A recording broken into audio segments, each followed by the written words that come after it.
बिस्मिल्लाहिर्रहमानिर्रहीम। बच्चों, इस हफ्ते में जो है 2 ही लेक्चर होंगे क्योंकि जुमे को छुट्टी है। तो ये 32-33 लेक्चर इसी हफ्ते के यही 2 लेक्चर हैं, जिसको एक ही रिकॉर्डिंग के अंदर मैं आप लोगों को अपलोड कर दूंगा इंशाल्लाह ताला। आज का चैप्टर जो है वो हमारे बुक के 3 हिस्से हैं, उनमें से एक हिस्से का इख्तिताम है असल में, और फिर इंशाल्लाह ताला बुक का सेकंड पार्ट शुरू हो जाएगा अगले लेक्चर से इंशाल्लाह ताला। कोर्स की जिस तरह से तरतीब चल रही है, स्पीड चल रही है, अब ज़ाहिर बात है मुकम्मल कोर्स फुल फ्लेज जिस तरह नॉर्मल सेमेस्टर के अंदर होता है तो उस तरीके से तो ख़त्म नहीं हो पाएगा, लेकिन इंशाल्लाह कोशिश होगी कि कोई कंटेंट हमारा रह ना जाए। आज का जो टॉपिक है ये तो मैं पहले बड़ा परेशान होता रहा कि ये टॉपिक मैं इनको इसी तरह रिकॉर्ड करके किस तरह समझाऊंगा, क्योंकि ये तो ऐसी चीज़ है कि इसमें आप लोगों के क्वेश्चंस बार बार आते रहेंगे और मैं उसको बताता रहूँगा। तो मैं तकरीबन सारी रात इसी काम पे लगा रहा हूँ कि कितना आसान मैं कर सकूँ आप लोगों के लिए, ताकि आप लोगों की जो क्यूरीज जो आनी है वो पहले ही मैं आंसर कर दूँ इसमें। तो कोशिश करते हैं और दुआ करते हैं अल्लाह मुझे कामयाब फरमाए। देखें मैं कितना कामयाब हुआ हूँ आपके लिए आसानी पैदा करने में। तो शुरू करते हैं डिसाइडेबिलिटी।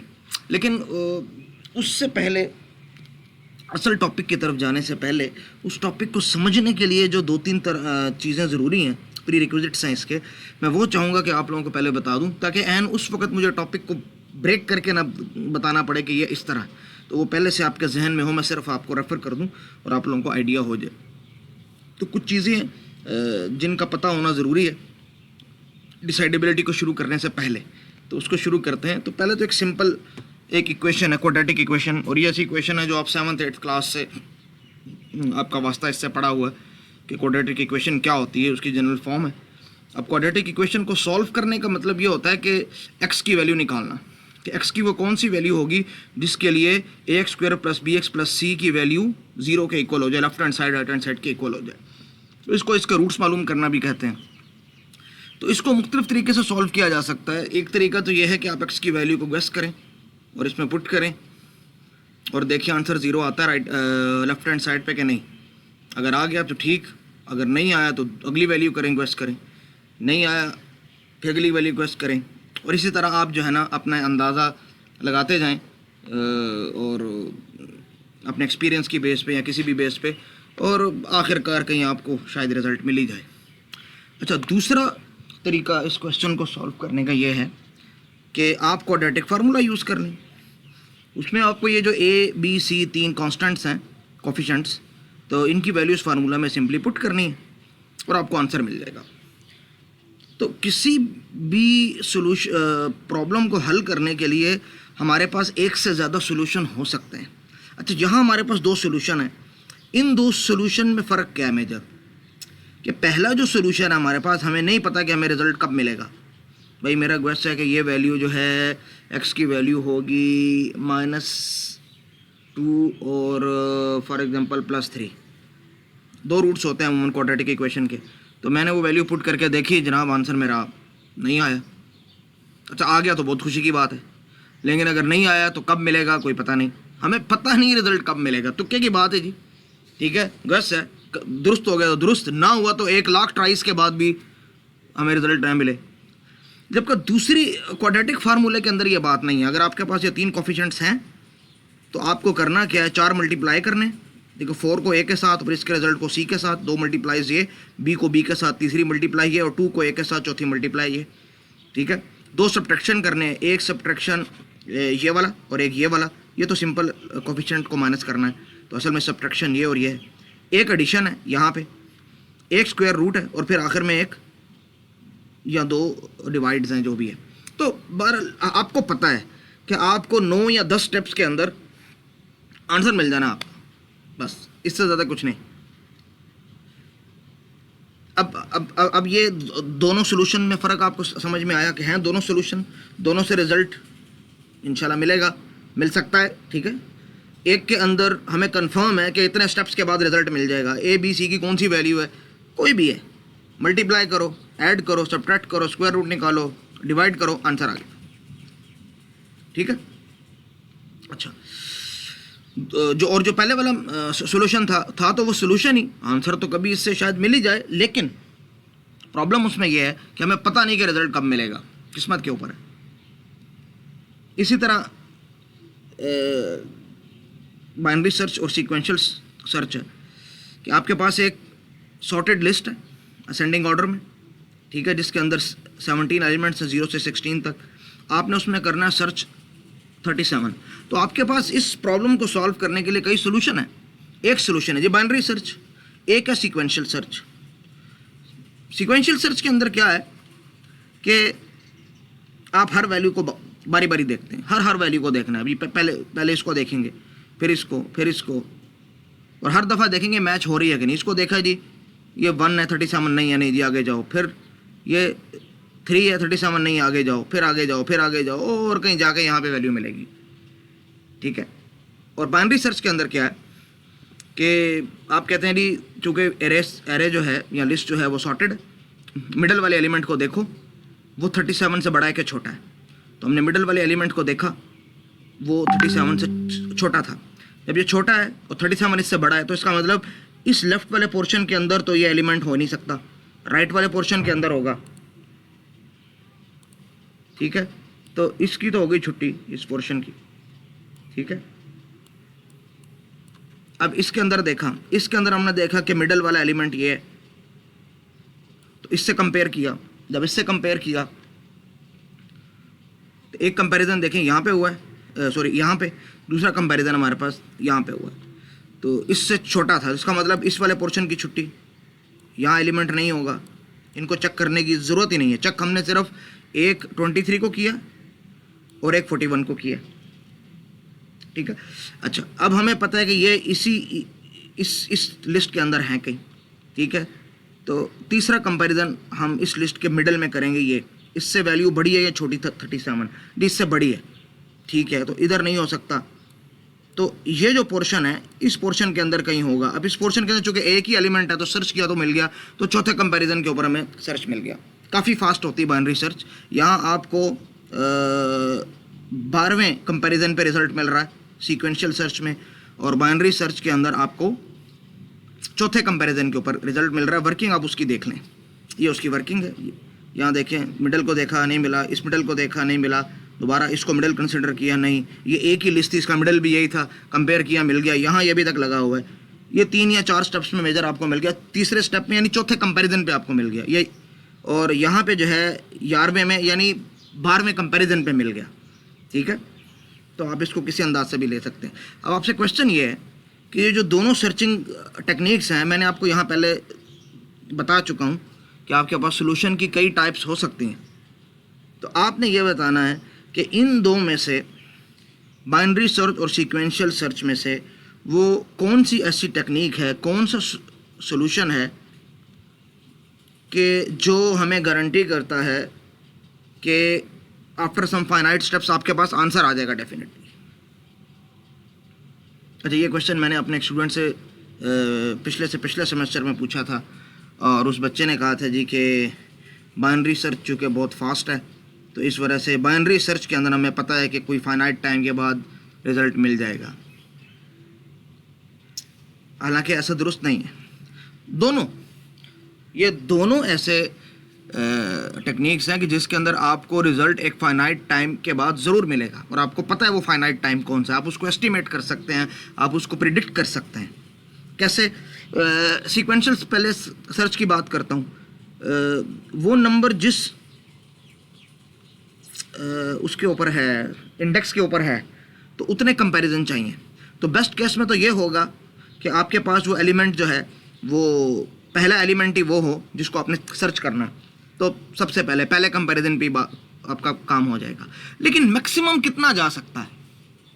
मैक्सिमम कितना जा सकता है कि वो लास्ट के अंदर हो, तो या हो ही ना, तो सारे कंपैरिजन करने के बाद, यानी अगर हमारे पास इस लिस्ट में n एलिमेंट्स हैं तो n कंपैरिजन्स के बाद हमें कंफर्म हो जाएगा कि इसका आंसर यस है या नो है, ये एलिमेंट इसके अंदर मौजूद है कि नहीं है। तो इसका मतलब हमें रिजल्ट मैक्सिमम भी अगर हम उसको देखें, अपर लिमिट को देखें, तो n कंपैरिजन्स के बाद मिल जाएगा। इसीलिए इसको ऑर्डर ऑफ n लिखा हुआ है। ऑर्डर ऑफ n का मतलब कि वो फंक्शन लीनियर फंक्शन है, ठीक है, इसलिए इसको लीनियर सर्च भी कहते हैं, ठीक है। बाइनरी सर्च में क्या होता है, आप लिस्ट को डिवाइड करते हैं 2 हिस्सों में, फिर उसको 2 हिस्सों में डिवाइड करते हैं, करते जाते हैं यहाँ तक कि मिडल का एलिमेंट आपकी सर्च के इक्वल है कि नहीं। आपने पहले इसको n एलिमेंट्स को 2 में किया, डिवाइड किया हाफ में, n/2 में, अप्रोक्सीमेटली n/2 में, ठीक है। और आपने एक मिडल एलिमेंट निकाला, n/2 से 16 है, तो 16 + 0 index divide by 2 8 middle element बनता है। तो इसको आपने देखा ये वाला एलिमेंट है कि नहीं है, तो आपने फिर 8 और 16 का मिडल वाला एलिमेंट निकाल के देखा, ठीक है। फिर उसके बाद जो बच गया था उसका मिडल, जो प्रोसेस पहले आपको बताया। तो आपके पास पहले स्टेप में n/2 एलिमेंट्स होते हैं और n/2 को हम डिस्कार्ड कर देते हैं। अब n/2 जो बाकी बचे हैं उनमें से मज़ीद आधे यानी n/4 एलिमेंट्स को आप रख लेते हैं, बाकियों को निकाल देते हैं। फिर उनमें से मज़ीद आप n/8 को रख लेते हैं, n/8 को निकाल देते हैं, और करते करते आपके पास सिंगल एलिमेंट रह जाता है, यानी n/n, कि जो आपके पास एक ही एलिमेंट होता है जो आपका सर्च एलिमेंट होता है, और आपको जो है ना वो मिल जाता है। तो आप देखें हर स्टेप पे चीज़ें कम हो रही हैं। तो अगर आप इसको जमा करें टोटल टाइम आपको कितना लगता है, तो ये बनेगा log of n⁻²। तो ये आपकी अपर लिमिट है, ठीक है, कि मैक्सिमम टाइम अगर लगेगा तो इतना टाइम लगेगा। अब मिसाल के तौर पे यहाँ पे ये टोटल वैल्यू 17 है, तो log of 17⁻² इज़ 4.08 और समथिंग लाइक दैट। तो इसका मतलब आपको मैक्सिमम 4 में अगर इसकी लेंथ इतनी है 16 या 17, तो आपको 4 कंपैरिजन में, मैक्सिमम 4 कंपैरिजन में कोई भी वैल्यू मिल जाएगी। हाँ, उससे पहले भी मिल सकती है। पहले कैसे मिल सकती है कि जी जो वैल्यू आप ढूंढ रहे हैं वो है 23, तो जब आप पहला कंपैरिजन करेंगे इस लिस्ट के मिडल वाला, तो वो है 23, आपको उधर ही वैल्यू मिल जाएगी। लेकिन जो वर्स्ट केस हो सकता है कि वो वैल्यू लिस्ट के हाफ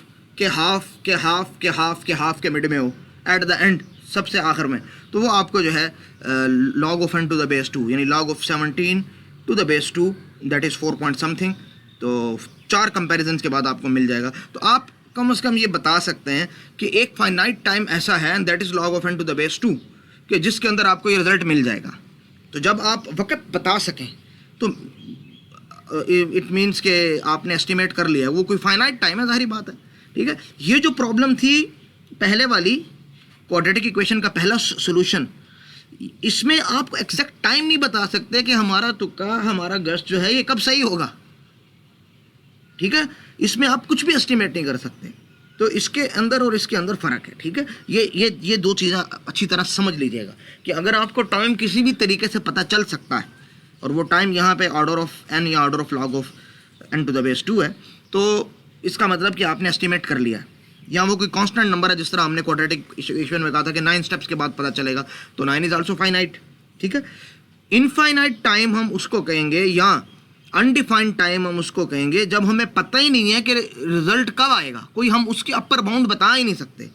अपर बाउंड हम ये बताएंगे जी +∞ टाइम है, तो it is not bound in fact, क्योंकि बाउंड का मतलब है कोई लिमिट, तो इन्फिनिटी तो कोई लिमिट है ही नहीं, ठीक है। तो इस चीज़ को समझिएगा। अब अगर ये बात समझ में आ गई, तो ये 3 टर्मिनोलॉजीज़ हैं जिसके ऊपर हम इस पूरे चैप्टर में बात कर रहे हैं और आज के 2 लेसन्स के अंदर बात कर रहे हैं।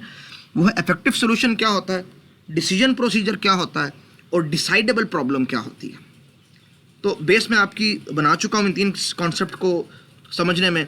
सिर्फ आपको बता देता हूँ इंशाल्लाह ताला, ये जो अभी पिछले स्लाइड्स के अंदर मैंने पढ़ाया है, आपका जहन क्लिक कर जाएगा कॉन्सेप्ट को, कि भाई a problem is efficiently solvable. पहला कॉन्सेप्ट क्या था, एफिशिएंट सोल्यूशन या एफिशिएंटली सॉल्वेबल। तो एक प्रॉब्लम इफेक्टिवली सॉल्वेबल है if there is an algorithm that provides the answer in a finite number of steps.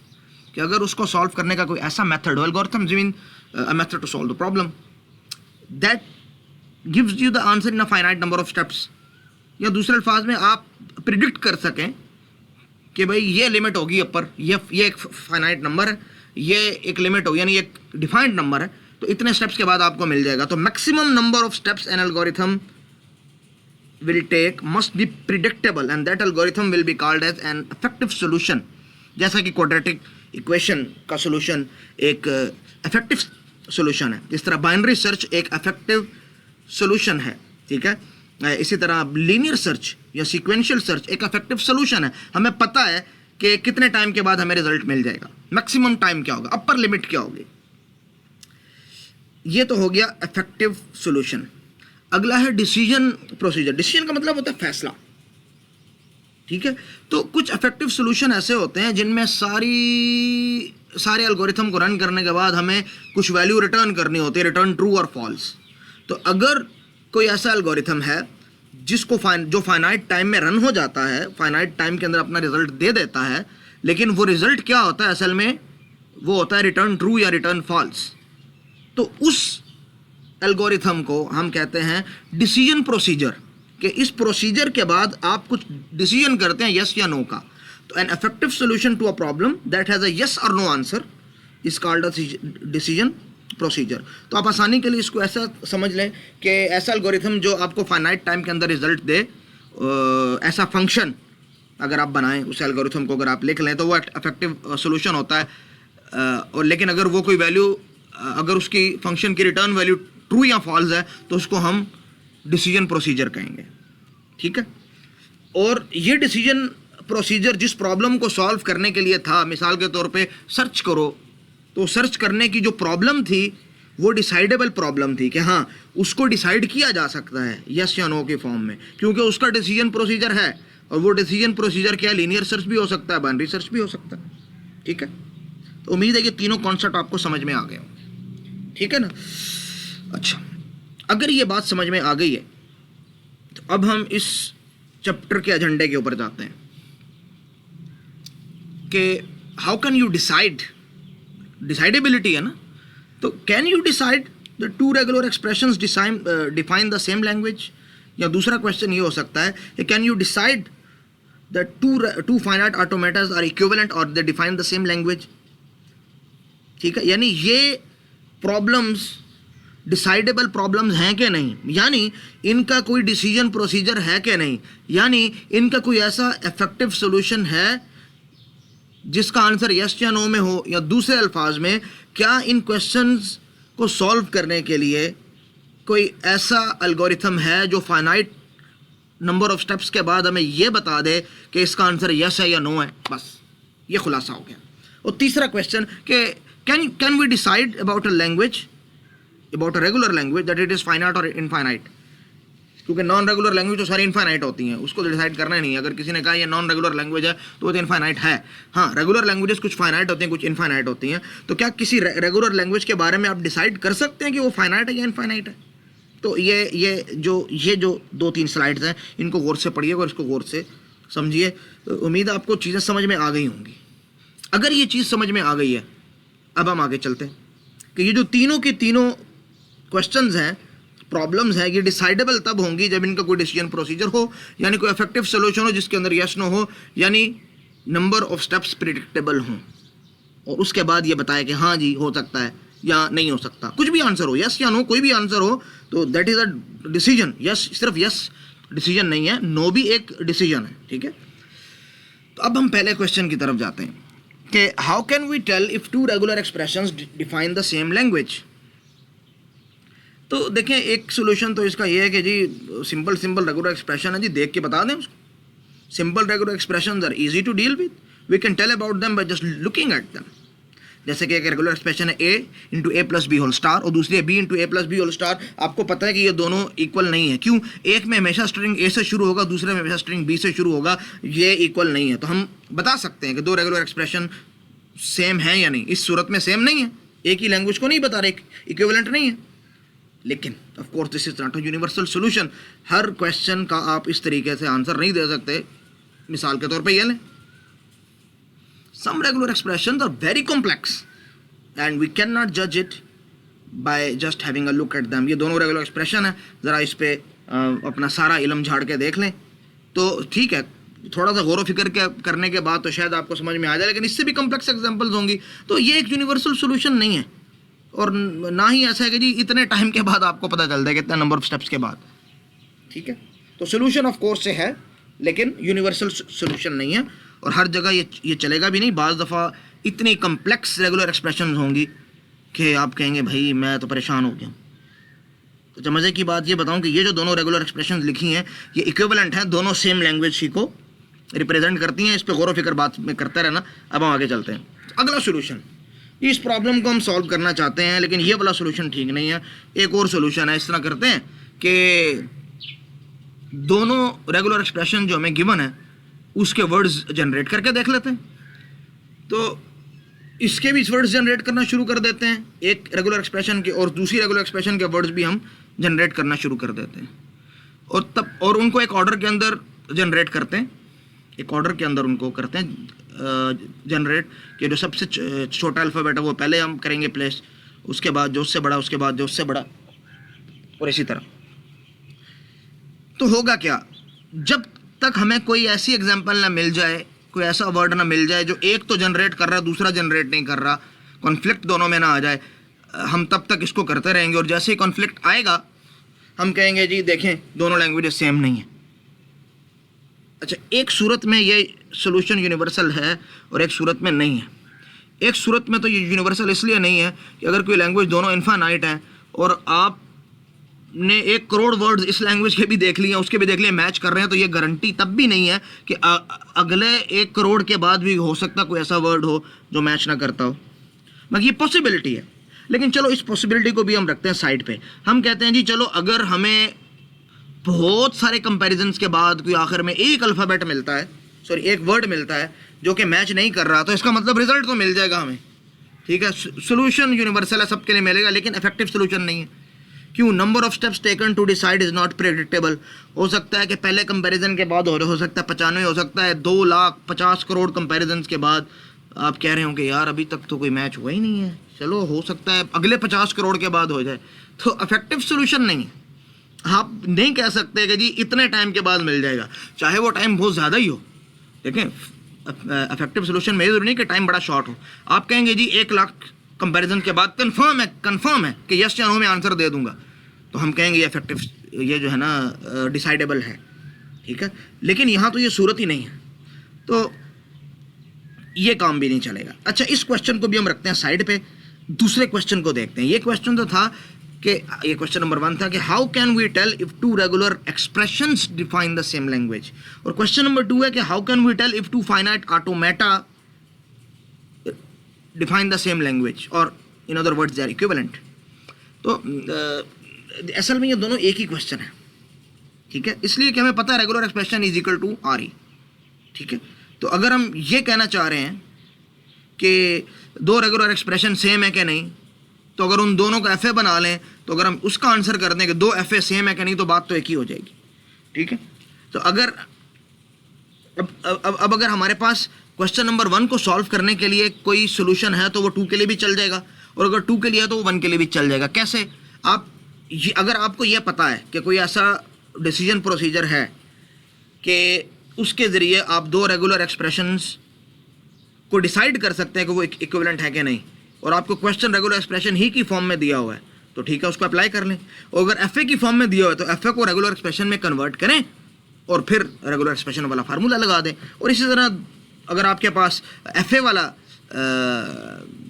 Problem decidable है तो, और आपको क्वेश्चन दिया हुआ रेगुलर एक्सप्रेशन की फॉर्म में, तो आप उसको एफ ए में कन्वर्ट करें और फिर एफ ए वाला प्रोसीजर उस पर अप्लाई कर दें, ठीक है। इन अदर वर्ड्स ये होगा खुलासा इसका कि अगर ये देखें, ये है how can we tell if 2 regular expression define the same language. तो रेगुलर एक्सप्रेशन है अव्वल, तो अगर आपके पास रेगुलर एक्सप्रेशन के लिए ही सोल्यूशन मौजूद है वो तो वैसे ही चल जाएगा। लेकिन अगर नहीं है, एफ ए के लिए है इफेक्टिव सोल्यूशन, तो आप रेगुलर एक्सप्रेशन को एफ ए में कन्वर्ट करेंगे, फिर एफ ए का इफेक्टिव सोल्यूशन उस पर अप्लाई करेंगे, तो आपके पास ऑफ कोर्स रेगुलर एक्सप्रेशन का भी सोल्यूशन आ जाएगा। और अगर आपके पास सोल्यूशन रेगुलर एक्सप्रेशन के लिए था, एफ ए के लिए नहीं था, और क्वेश्चन एफ ए में दिया हुआ था, तो आप उस एफ ए को रेगुलर एक्सप्रेशन में कन्वर्ट करेंगे, रेगुलर एक्सप्रेशन का प्रोसीजर अप्लाई करें, और आखिर में आपको इन दोनों को मिला के ये एक जो सोल्यूशन मिला है ये आपको बता देगा जी आंसर यस है या नो है, तो बात चल जाएगी। लेकिन यहाँ एक मसला है। मसला ये है कि अच्छा, यहाँ एक चीज़ मैं भूल गया, यहाँ पर भी ये दोनों, ठीक है, कि यहाँ ये तो इफेक्टिव सोल्यूशन है ये भी इफेक्टिव सोल्यूशन है। लेकिन क्या इन दोनों का कंपैरिजन, यानी इन दोनों, यानी पहले ये स्टेप करना है फिर ये स्टेप करना है, तो इन दो स्टेप्स को मिला के जो सोल्यूशन बना ये भी इफेक्टिव है कि नहीं, इस पे क्वेश्चन मार्क है। और इसी तरह यहाँ भी कि ये इफेक्टिव सोल्यूशन है, लेकिन उससे पहले हमें ये वाला स्टेप भी करना है। तो क्या इस स्टेप के बाद अगर हम इफेक्टिव सोल्यूशन कोई करेंगे तो क्या इसका आंसर भी इफेक्टिव सोल्यूशन होगा? यानी इनको मिलाने के बाद जो इन दो स्टेप्स को मिला के जो एक एल्गोरिथम बनाया जिसके स्टेप्स ये दो हैं, तो क्या वो इफेक्टिव सोल्यूशन है? इस पे सवालिया निशान है। उस सवालिया निशान क्यों है कि देखें, ये तो इफेक्टिव सोल्यूशन है, अगर ये इफेक्टिव सोल्यूशन ना हुआ तो इसके स्टेप्स का पता नहीं और इसके स्टेप्स का पता है, तो infinity plus finite is infinity, तो ये तो इफेक्टिव सोल्यूशन नहीं होगा ना फिर।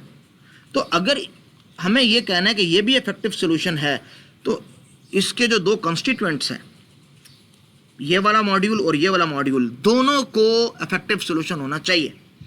और नीचे भी ऐसा ही कि अगर ये इफेक्टिव सोल्यूशन है तो उसका एक पार्ट तो इफेक्टिव सोल्यूशन होना चाहिए, दूसरा पार्ट भी इफेक्टिव सोल्यूशन होना चाहिए, क्योंकि इसके स्टेप्स फाइनाइट होंगे, इसके फाइनाइट होंगे, तो finite plus finite is finite. ऐसा नहीं है कि इसके इनफाइनाइट हो ये तो इफेक्टिव सोल्यूशन ही ना हो, और ये फाइनाइट हो तो infinite plus finite is always infinite, that will not be N effective solution. मसला समझ में आ गया होगा। अब अगर ये मसला समझ में आ गया है तो हम आगे चलते हैं। हम कहते हैं कि इन दोनों की तो हम बात बाद में कर लेंगे, इसकी और इसकी बात, कि ये इफेक्टिव सोल्यूशन है कि नहीं। पहले तो हम ये देखें कि जिसकी बेस पे हम ये कर रहे हैं, जिस इस स्टेप से पहले जो स्टेप है, तो पहले वाले स्टेप को देखेंगे वो इफेक्टिव है कि नहीं, उसके बाद इसको देखेंगे। अगर ये वाले दो स्टेप्स ही अगर इफेक्टिव नहीं है तो फिर इसको देखने की ज़रूरत ही नहीं पड़ेगी, क्योंकि ये भी होना चाहिए, ये भी होना चाहिए। अगर इनमें से एक भी इफेक्टिव नहीं होगा तो काम नहीं चलेगा। तो रेगुलर एक्सप्रेशन से फाइनाइट ऑटोमेटा में हम कन्वर्ट करना सीख चुके हैं क्लीन थ्योरम में, और फाइनाइट ऑटोमेटा से रेगुलर एक्सप्रेशन में कन्वर्ट करना भी क्लीन थ्योरम में सीख चुके हैं। जब ये दोनों चीज़ें सीख चुके हैं और उनका कोई एक एल्गोरिथम हमारे पास पहले से मौजूद है क्लीन थ्योरम की फॉर्म में, तो पहले हम इनको देखेंगे कि ये दोनों जो मॉड्यूल्स हैं ये इफेक्टिव सोल्यूशन इनका है कि नहीं। अगर है तो फिर हम ये वाले इफेक्टिव सोल्यूशन बना लेंगे। ये मॉड्यूल तो हमने बनाना है ना अभी, ठीक है, ये पहले से बने हुए हैं, ये बनाने हैं, ये बने हुए हैं, पहले देखो ये इफेक्टिव है कि नहीं। अगर ये इफेक्टिव है तो हम इसको अप्लाई कर सकेंगे, अगर ये इफेक्टिव नहीं है तो फिर ये वाले फार्मूले नहीं चलेंगे, फिर कुछ और सोल्यूशन इसका देखना पड़ेगा। तो पहले तो हम ये देखते हैं कि रेगुलर एक्सप्रेशन से फाइनाइट ऑटोमेटा या फाइनाइट ऑटोमेटा से रेगुलर एक्सप्रेशन, अगर हमें जो बनाने का तरीका हमने क्लीन थ्योरम में पढ़ा था, वो फाइनाइट नंबर ऑफ स्टेप्स में हमें आंसर देता है कि नहीं देता। तो पहले हम उसको देख लेते हैं। तो यहाँ हम पहले ये देखेंगे कि फाइनाइट ऑटोमेटा से रेगुलर एक्सप्रेशन बनाना, जो पहले वाला पार्ट है, ये इफेक्टिव प्रोसीजर है कि नहीं। हमने कहा ये भी देख लेते हैं। कहते हैं कि ये इफेक्टिव प्रोसीजर है। क्यों? नंबर्स को आप प्रिडिक्ट कर सकते हैं। हमने कहा जी कैसे कर सकते हैं प्रिडिक्ट। देखिए हमने आप थोड़ा सा रेफर कीजिएगा अगर आपको भूल गया हो clean theorem part 2 lecture number 12, 13 और 14 को। उसके अंदर हमने ये पढ़ा था कि अगर आपके हमें पता है क्लीन थ्योरम के रूल से कि एवरी और by definition of transition graph कि हर फाइनाइट ऑटोमेटा एक ट्रांजिशन ग्राफ होता है। हाँ, हर ट्रांजिशन ग्राफ एक फाइनाइट ऑटोमेटा नहीं होता, लेकिन हर फाइनाइट ऑटोमेटा एक ट्रांजिशन ग्राफ होता है। तो अगर आपके पास कोई फाइनाइट ऑटोमेटा है तो समझें वो ट्रांजिशन ग्राफ भी है। और क्लीन थ्योरम में हमने ये पढ़ा था कि ट्रांजिशन ग्राफ को आप कन्वर्ट कर सकते हैं रेगुलर एक्सप्रेशन में। तो फाइनाइट ऑटोमेटा से रेगुलर एक्सप्रेशन की कन्वर्जन हो जाएगी। क्यों? Finite automata is equal to finite automata transition graph होता है, और ट्रांजिशन ग्राफ से रेगुलर एक्सप्रेशन बन सकती है। वो मेथड हमने सारा इन लेक्चर्स में देखा था, आप जाके रिव्यू कर सकते हैं, ठीक है। और हम करते क्या थे उसमें? हम करते ये थे कि पहले एक यूनिक स्टार्ट स्टेट और एक यूनिक फाइनल स्टेट इंक्लूड करते थे। उसके बाद अगर टोटल स्टेट्स n है तो हम बारी बारी उन सारी स्टेट्स को ख़त्म करते थे। उन सारे स्टेट्स को हम बारी बारी ख़त्म एलिमिनेट कर रहे होते थे। जो एडजेसेंट एजेस हैं उनकी दरमियान वाली स्टेट को उड़ा के उन दोनों का सिंबल कॉन्केटिनेट करके लिख दिया। जो पैरेलल एजेस हैं उनको रिमूव करके हमने क्या कर दिया, प्लस के साथ लिख दिया। जो लूप्स थे उनको हमने क्या करके लिख दिया, स्टार के फॉर्म में लिख दिया। तो हम हर स्टेप पे एक एक स्टेट रिमूव कर रहे थे। तो अगर n स्टेट्स हैं और हर स्टेट हर स्टेप पे आप एक स्टेट को रिमूव कर रहे हैं, तो इसका मतलब टोटल n स्टेप्स आपको चाहिए। तो टाइम है आपका n स्टेप्स, n आपके पास आ गया।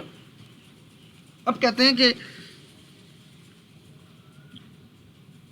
हमने एक यूनिक स्टार्ट स्टेट भी बनाई थी, एक यूनिक फाइनल स्टेट भी बनाई थी, ठीक है। तो ये इस यूनिक स्टार्ट स्टेट और फाइनल स्टेट को बनाने के लिए कोई कांस्टेंट टाइम लगा था, फाइनाइट टाइम लगा था, उसको नाम दे देते हैं सी। सी इज़ फाइनाइट, एक कांस्टेंट है, ठीक है। अब इस टाइम के साथ हम कौन सा टाइम ऐड करेंगे जो n स्टेट्स को बारी बारी रिमूव किया है उसका।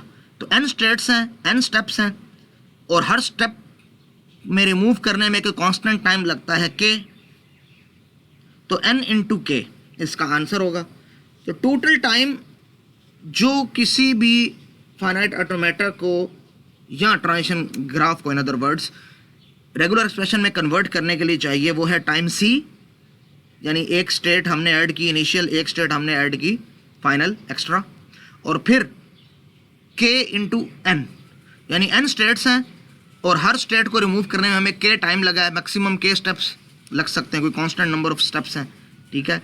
तो c plus n dot k, जिसको ऑर्डर ऑफ n भी लिख सकते हैं। ऑर्डर ऑफ n का मतलब है कि ये लीनियर फंक्शन है, ठीक है। तो ये बहरहाल ये जो भी है, क्योंकि नंबर ऑफ स्टेट्स फाइनाइट होती हैं, वेरिएबल इसके अंदर एक ही है, c और k तो पहले ही कांस्टेंट है, n और कांस्टेंट होता है फाइनाइट। जो वेरिएबल है हमारे पास वो है n, और n फाइनाइट इसलिए है कि n है नंबर ऑफ स्टेट्स, और number of states finite automata के अंदर फाइनाइट ही होते हैं। तो ये इसका answer at the end finite ही होगा, ठीक है। तो ये वो टाइम है जो लग रहा है टोटल फाइनाइट ऑटोमेटा को रेगुलर एक्सप्रेशन में कन्वर्ट करने से। तो एक प्रॉब्लम तो हमारी सॉल्व हो गई कि ये वाला जो मॉड्यूल है ये इफेक्टिव प्रोसीजर है, ठीक है। हमें यहाँ पर ये समझ आ रही थी कि इनमें से कौन सा, इन दोनों में से कौन सा इफेक्टिव प्रोसीजर है कि नहीं। तो ये पता आ गया रही कि ये वाला जो पार्ट है ये तो इफेक्टिव प्रोसीजर है। अब ऊपर वाले को भी देख लेते हैं कि अगर हम रेगुलर एक्सप्रेशन से फाइनाइट ऑटोमेटा बनाते हैं, ये स्टेप रेगुलर एक्सप्रेशन से फाइनाइट ऑटोमेटा, तो क्या उसको भी हम कोई अपर बाउंड उसकी डिफाइंड कर सकते हैं कि मैक्सिमम इतना टाइम लगेगा, इसके बाद तो कंफर्म है कि ये हो जाएगा। देख लेते हैं। देखिए, रेगुलर एक्सप्रेशन से जब हमने फाइनाइट ऑटोमेटा बनाया था तो ये क्लीन थ्योरम का सबसे लंबा वाला पार्ट था। स्लाइड नंबर 5 लेक्चर नंबर 15 को देखें, उसके अंदर हमने बताया था कि आप किस तरह से रिकर्सिव डेफिनेशन रेगुलर एक्सप्रेशन की यूज़ करेंगे इसको बनाने के लिए, ठीक है। ये लेक्चर नंबर 4 स्लाइड 8 के अंदर वो रिकर्सिव डेफिनेशन दी हुई है, तो मैंने साथ रेफरेंस दे दिया ताकि आप उसको देख सकें, ठीक है। अच्छा, अब हम करेंगे क्या, चूँकि रिकर्सिव डेफिनेशन के ज़रिए चलना है, तो देखिए रिकर्सिव डेफिनेशन की पहली स्टेप है कि every letter of alphabet set plus the empty string is a regular expression. तो इसका मतलब इन के लिए फाइनाइट ऑटोमेटा बनने चाहिए। पहले स्टेप में हम इनके लिए फाइनाइट ऑटोमेटा बनाने का टाइम कैलकुलेट करेंगे कि मैक्सिमम टाइम कितना हो सकता है। फिर हम ये देखेंगे कि दो एफएस को अगर हम कॉन्कैटिनेट कर रहे हों या ऐड कर रहे हों या उनका क्लीन स्टार ऑपरेशन परफॉर्म कर रहे हों तो मैक्सिमम कितना टाइम लग सकता है। अगर वो भी फाइनाइट, अगर ये चारों टाइम फाइनाइट हुए, ये वाला टाइम, ये वाला टाइम, ये वाला टाइम और ये वाला टाइम, तो इसका मतलब ये होगा कि हमारे पास रेगुलर एक्सप्रेशन से फाइनाइट ऑटोमेटा बनाने का प्रोसीजर किसी फाइनाइट टाइम के अंदर हम उसके अपर बाउंड बता सकते हैं कि जी इतना टाइम लगता है। अब हम इन चारों को देख लेंगे, ठीक है। सबसे पहले हम ये देखेंगे, ठीक है, कि एम्प्टी के लिए ए, बी, सी और जो भी इंडिविजुअल अल्फ़ाबेट्स हैं उनके लिए कितना टाइम लग सकता है। तो देखें एम्प्टी के लिए क्या होगा कि जो ओरिजिनल स्टेट है प्लस वाली वही माइनस स्टेट है, ठीक है। तो प्लस माइनस एक ही जगह पे आप लिख देंगे, ठीक है। अच्छा, ये प्रोसीजर सारा मैं बयान नहीं करूँगा, ये तो हमने पहले पढ़ा हुआ है, ठीक है। और उसके बाद हम डेड एंड स्ट्रेट बना देते हैं, ठीक है, और उसके ऊपर ए और बी का लूप लगा देते हैं, यहाँ से ए बी लिख देते हैं, ठीक है। लेबल वेबल आप खुद ही उसको देख लें। तो ये सिंपल सी चीज़, आप ज़ाहिर है इसमें कोई कांस्टेंट टाइम लग रहा है, फाइनाइट टाइम लग रहा है, क्योंकि फाइनाइट स्टेट्स बनाई हैं, फाइनाइट एजेस बनाए हैं, तो वो एक एम्प्टी को एक्सेप्ट करने के लिए हमने जो फाइनाइट स्टेप्स परफॉर्म किए हैं, तो सपोज वो स्टेप्स हैं सी स्टेप्स, सी ये कोई भी कांस्टेंट है। अच्छा, अब ये कि हमें टोटल कितने इंडिविजुअल फाइनाइट ऑटोमेटास बनाने हैं? भाई रेगुलर एक्सप्रेशन के अंदर जितने इंडिविजुअल अल्फ़ाबेट्स हैं उन सब के लिए, और in other words alphabet set के अंदर जितने भी, देखें ये है ना, every letter of alphabet including empty is a regular expression, यानी उसके लिए फाइनाइट ऑटोमेटा भी बनेगा। तो हमें एम्प्टी के लिए और जितने भी अल्फ़ाबेट्स हैं उन सब के लिए बनाना है। तो एक अल्फ़ाबेट सेट के अंदर जितने अल्फ़ाबेट्स हैं उनको हम the cardinality of that set, तो ये डबल बार और दरमियान में सिग्मा सिंबल बता रहा है कि total number of alphabets elements in the alphabet set, और प्लस एक और एक्स्ट्रा एम्प्टी के लिए। तो इतने ऑटोमेटाज आपको बनाने हैं इंडिविजुअल छोटे छोटे, और उसको आपने मल्टीप्लाई करना है सी से। Cardinality of this set plus 1 multiplied by some constant C, और ये कांस्टेंट सी ये कोई भी छोटा सा ऑटोमेटा बनाने के लिए 3-4 स्टेप जो हम परफॉर्म करते हैं, तो ये 3, 4, 5 कुछ भी हो सकता है, कांस्टेंट इज फाइनाइट, ठीक है। नंबर ऑफ स्टेट्स फाइनाइट है, sorry number of alphabet set, alphabets जो होते हैं ये हमेशा फाइनाइट होते हैं। +1, तो finite +1 is finite multiplied by a constant number that is also finite. तो ये आपको एक फाइनाइट नंबर देगा जिसको आपने यहाँ नाम दे दिया K1 का। तो इसका मतलब ये वाला जो पोर्शन है, पहले वाला जो हमने कहा था, इन 4 में से जो पहले वाला पोर्शन है, ये तो इफेक्टिव प्रोसीजर है जी। अब बारी आ जाएगी इनकी। अच्छा, इन दोनों को हम इकट्ठा ही देख लेते हैं और स्टार वाले को हम बाद में देख लेंगे। इसका हम नाम रख देंगे T1, इसका T2, इसका T3। इसके रिजल्ट अगर हमारे पास कांस्टेंट आया तो K1 नाम दे देंगे। अगर इसका रिजल्ट हमारे पास कोई कांस्टेंट यानी कोई फाइनाइट नंबर आया तो K2 नाम दे देंगे। और अगर इसका रिजल्ट भी हमारे पास इफेक्टिव हुआ, यानी इसका रिजल्ट भी हमारे पास हम उसको प्रिडिक्ट कर सके, उसकी कोई टाइम बाउंड हम बता सके, तो उसको हम K3 नाम दे देंगे, ठीक है। तो पहले वाले का तो है हमारे पास, अगले वाले को देखते हैं। अगला स्टेप है हमारे पास एडिशन और कॉन्कैटिनेशन का। अब देखें, आपके पास FA1 है जिसके अंदर 3 स्टेट्स हैं जी, X1, X2, X3, और एक दूसरा ऑटोमेटा है FA2 जिसके अंदर 2 स्टेट्स हैं, Y1 और Y2। तो अगर इन दोनों को ऐड करके या कॉन्कैटिनेट करके आप एक ऑटोमेटा बनाएंगे, तो उस ऑटोमेटा में मैक्सिमम ज़्यादा से ज़्यादा स्टेट्स भी अगर होंगी तो कितनी हो सकती हैं, तो वो आप पहले देखें कितनी हो सकती हैं। देखें, टोटल स्टेट्स हैं 1, 2, 3, 4, 5, और हमें पता है कि जब हम नई स्टेट्स बनाते हैं Z1, Z2 के नाम से, तो उनकी डेफिनेशन के अंदर इन्हीं 5 का कोई कम्बिनेशन होता है। अब ये कि अगर एक सेट में 5 एलिमेंट हों तो उसके पावर सेट में कितने एलिमेंट होंगे, या पावर सेट को छोड़ें, पावर सेट की तो बात ही ना करें, ठीक है। आप ये देखें टोटल कितने कम्बिनेशन बन सकते हैं इनसे न्यू स्टेट्स के। तो देखें, अगर हम देखें तो सिर्फ X1 भी नई स्टेट की डेफिनेशन हो सकती है, सिर्फ X2 भी हो सकती है, सिर्फ X3 भी हो सकती है, सिर्फ Y1 भी हो सकती है, सिर्फ Y2 भी हो सकती है। अच्छा, अगर किसी स्टेट की डेफिनेशन में 2 स्टेट्स हों, न्यू स्टेट ऐसी हो जिसको डिफाइन करते हुए हमें उसकी डेफिनेशन में 2 स्टेट्स रखनी पड़ गई हों, तो वो कौन कौन सी हो सकती हैं जी? X1, X2 भी हो सकती है, X1, X3 भी हो सकती है, X1, Y1, इस तरह X1, Y2 भी हो सकती है, और X2, X3 भी हो सकती है, X2, Y1, X2, Y2, और इस तरह X3, Y1, X3, Y2, Y1, Y2 ये भी हो सकती हैं। और अगर हमें कोई पॉसिबिलिटी ये भी है कि वो 3 स्टेट्स हैं, ठीक है, 3 स्टेट्स हैं, तो X1, X2, X3 हो सकती हैं किसी एक नई स्टेट की डेफिनेशन में। X1, X2, Y1 हो सकता है, X1, X2, Y2 हो सकता है, X1, X3, Y1 हो सकता है, X1, X3, Y2 हो सकता है, ठीक है, X1, Y1, Y2 हो सकता है। इसके अलावा X2, X3, Y1 हो सकता है, X2, X3, Y2 हो सकता है, X3, Y1, Y2 हो सकता है। अगर 4 हों तो X1, X2, X3, Y1, या X1, X2, X3, Y2 हो सकता है, या X1, X3, Y1 हो सकता है, X2, X3, X1 और Y2 हो सकता है। या ये कि 4 हों तो X1, X2, X3, Y1 एक पॉसिबिलिटी, और X1, X2, X3, Y2 दूसरी पॉसिबिलिटी, और X2, X3, Y1, Y2 तीसरी पॉसिबिलिटी। और अगर 5 हों पांचों की स्टेट की डेफिनेशन में अंदर है, तो x1 x2 x3 y1 और y5, इसके अलावा और कोई पॉसिबिलिटी नहीं है। और अगर इन सबको आप गिनेंगे तो ये बनता है 25। और अगर आप देखें तो ये टोटल स्टेट्स कितनी हैं, 5, तो 5 पावर 2 इज 25, इसलिए मैंने पावर सेट का नाम लिया था, लेकिन उस वक्त में मैंने कहा था पावर सेट को छोड़ दें, बाद में बताता हूँ, ठीक है। तो मैक्सिमम जो पावर हो सकती है, मैक्सिमम पावर वो हो सकती है 5 पावर 2, ठीक है। मैक्सिमम 25 से ज़्यादा कॉम्बिनेशन बन नहीं सकते।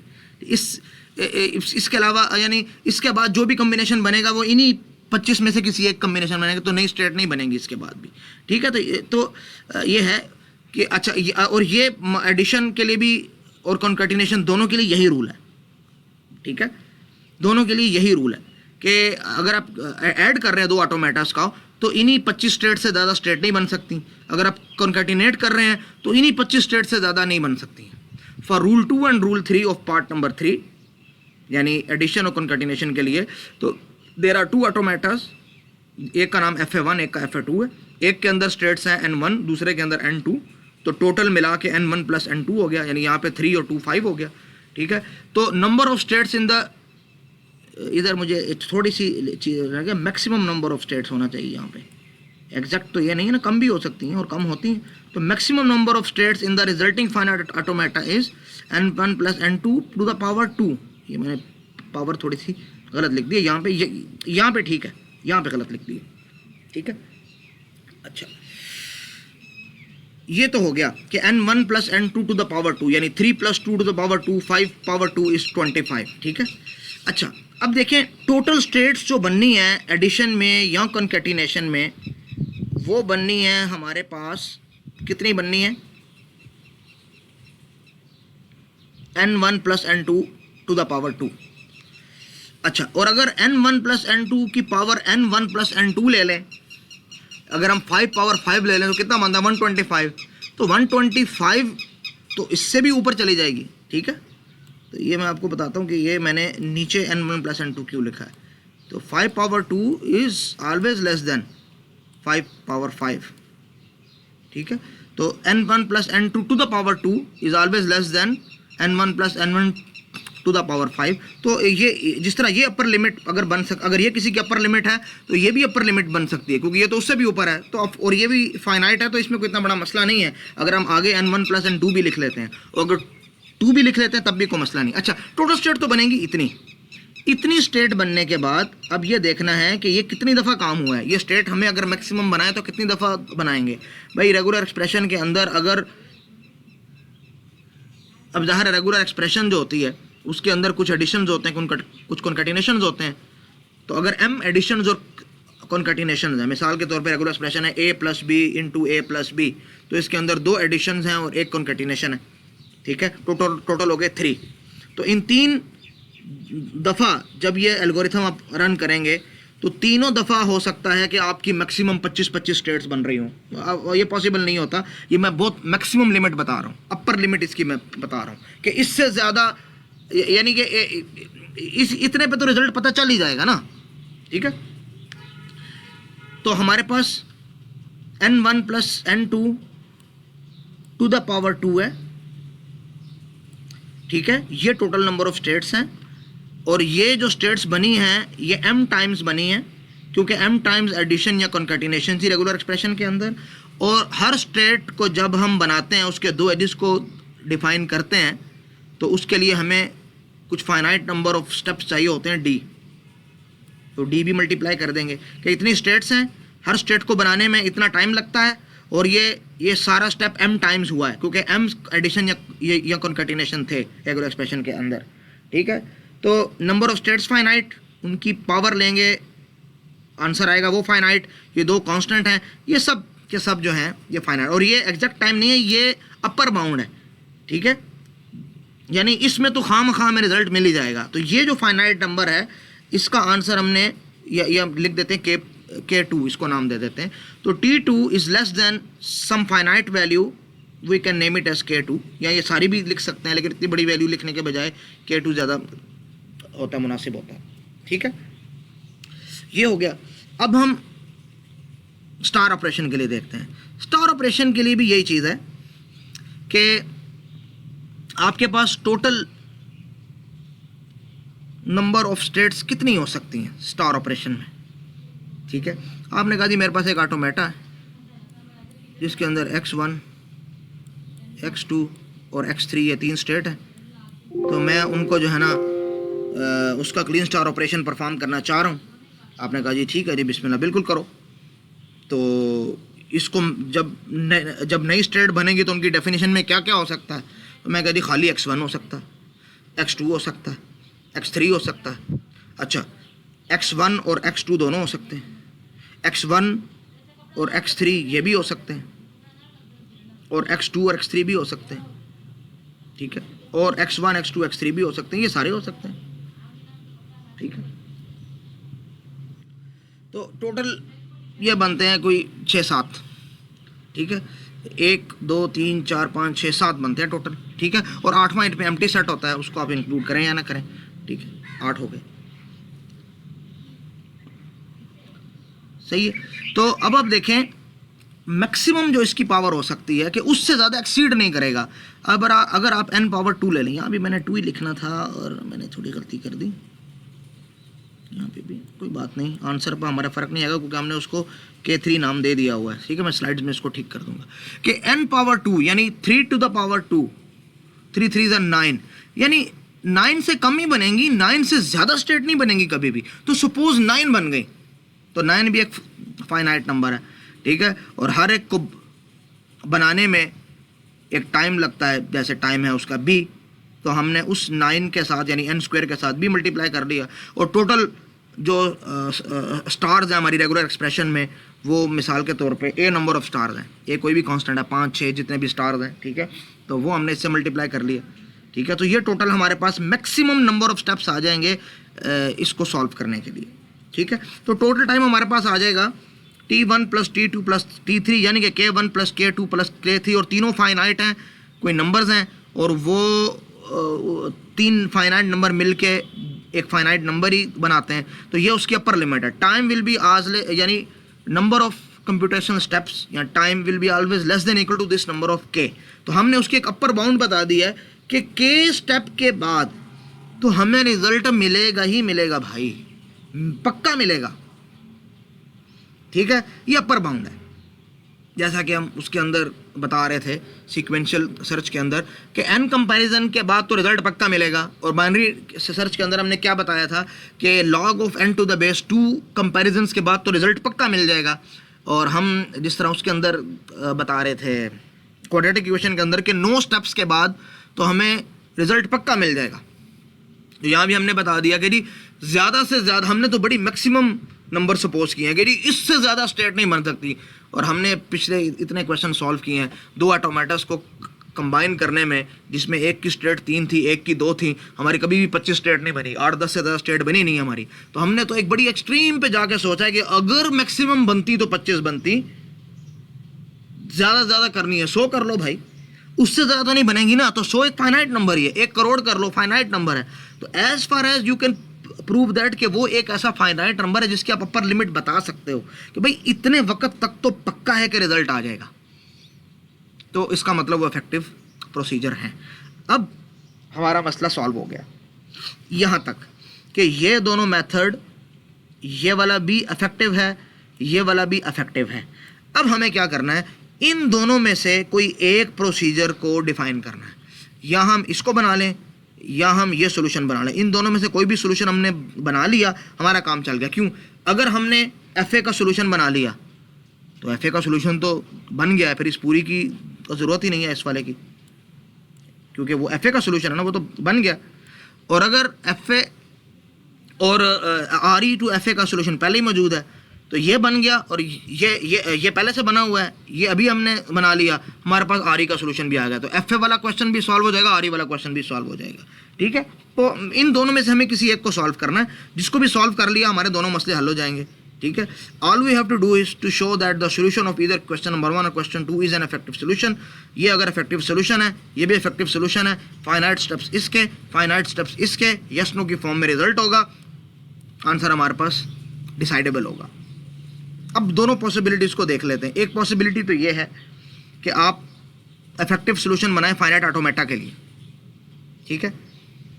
तो इस सूरत में अगर आपके पास इनपुट फाइनाइट ऑटोमेटा आता है तो आप ये तो सोल्यूशन वैसे भी फाइनाइट ऑटोमेटा के लिए है, तो आप उससे सीधा सीधा रिजल्ट हासिल कर लेंगे। अगर इनपुट रेगुलर एक्सप्रेशन होगी तो रेगुलर एक्सप्रेशन से फाइनाइट ऑटोमेटा कन्वर्ट करना आपको आता है, तो आपको ये रिजल्ट मिल जाएगा। दूसरा केस क्या है कि आप इफेक्टिव सोल्यूशन बनाते हैं रेगुलर एक्सप्रेशन के लिए।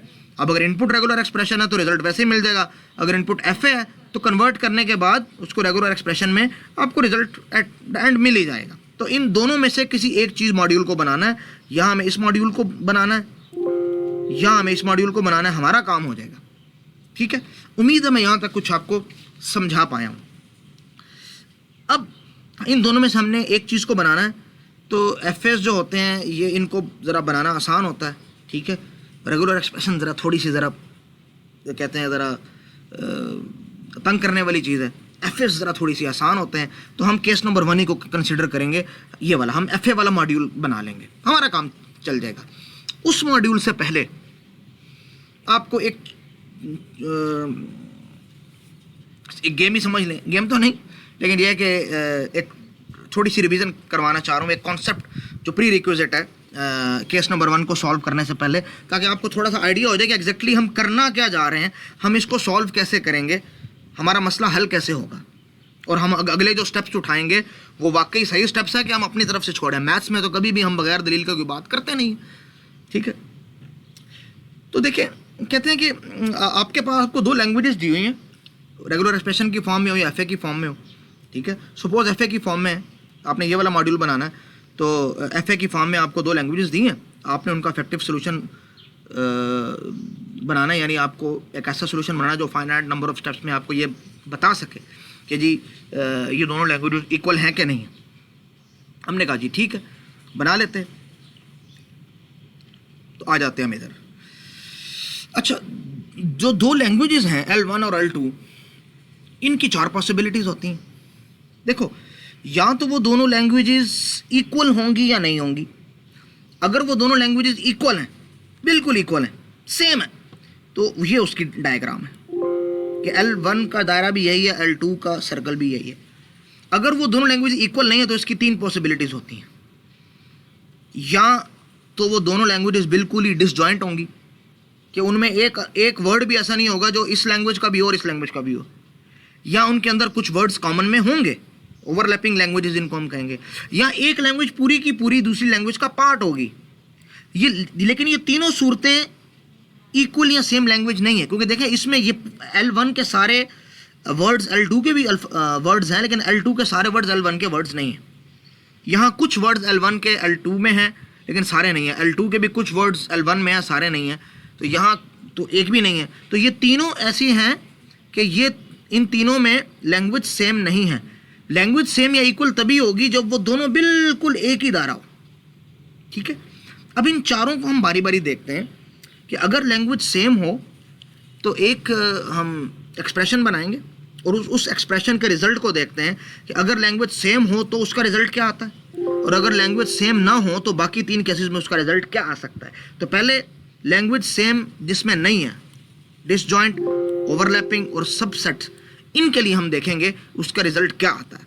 ये देख लें, देखें लैंग्वेज 1 इंटरसेक्शन लैंग्वेज 2 कंप्लीमेंट को अगर आप डिफाइन करना चाहें तो कैसे करेंगे जी। ये लैंग्वेज 1 है, इसके सारे एलिमेंट्स हाईलाइटेड है, ठीक है, और इसका इंटरसेक्शन लेना है लैंग्वेज 2 के कंप्लीमेंट के साथ, यानी लैंग्वेज 2 के अलावा बाकी सब वर्ड्स। तो इन दोनों का अगर हम इंटरसेक्शन लेते हैं तो देखें कॉमन पार्ट दोनों में यही वाला L1 वाला पार्ट है, तो ये आ जाएगा। ये हो गया L1 इंटरसेक्शन L2 कंप्लीमेंट, ठीक है। हम डिस्कस कर रहे हैं डिसजॉइंट को। अच्छा, दूसरी एक हम छोटी सी एक्सप्रेशन बनाते हैं जो बिल्कुल इसकी तरह है, L1 कंप्लीमेंट इंटरसेक्शन L2। यहाँ L1 के अलावा सब है और ये L2 है, कंप्लीमेंट लिया तो ये आ गया। अब देखें L1 इंटरसेक्शन L2 कंप्लीमेंट में ये था और L1 कंप्लीमेंट इंटरसेक्शन L2 में ये था। इन दोनों का जब हमने ज्वाइन किया प्लस के साथ यानी यूनियन ऑपरेशन लिया L1 कंप्लीमेंट इंटरसेक्शन L2 का और L1 इंटरसेक्शन L2 कंप्लीमेंट का, तो हमारे पास ये आंसर आ गया। रिजल्ट में हमारे पास कुछ आया है, ये एम्प्टी सेट नहीं है, ठीक है। ये इस रिजल्ट को गौर से देखिएगा। अगर हमारे पास दो, देखें मैं दोबारा से थोड़ा सा आपको पीछे लेके चलता हूँ। हमारे पास अगर दो लैंग्वेजेस हैं तो इन 4 पॉसिबिलिटीज़ के अलावा और कुछ भी नहीं है। या तो वो दोनों लैंग्वेजेस डिसजॉइंट होंगी, या ओवरलैपिंग होंगी, या एक दूसरे का सबसेट होगी, या वो बिल्कुल सेम और इक्वल होंगी, ठीक है। तो अगर वो लैंग्वेजेस इक्वल है तो उस सूरत में इस का रिजल्ट क्या आता है, इस पूरी एक्सप्रेशन का। और अगर वो इक्वल नहीं है तो क्या आता है। इक्वल नहीं है कि 3 सूरतें हैं, ये डिसजॉइंट, ओवरलैपिंग और सबसेट का नाम दिया मैंने उनको।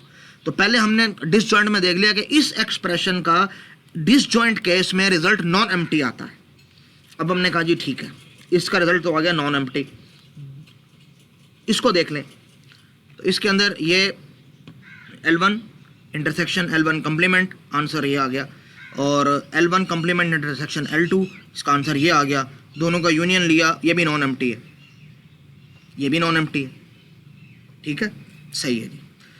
तीसरा केस जिसके अंदर एक दूसरे का सबसेट था, तो ये L1 है, ये L2 कंप्लीमेंट है, दोनों का हमने इंटरसेक्शन लिया, ये आ गया। अच्छा, ये L1 कंप्लीमेंट है और ये L2 है, दोनों का इंटरसेक्शन लिया, ये आ गया। इन दोनों को ऐड किया, प्लस का मतलब यूनियन, ठीक है, तो हमारे पास ये आ गया नॉन एम्प्टी आ गया। तो 4 केसेस में 3 केस थे कि जब सेट इक्वल नहीं है। जब सेट इक्वल ना हो तो इससे आंसर हमारे पास एम्प्टी सेट नहीं आता।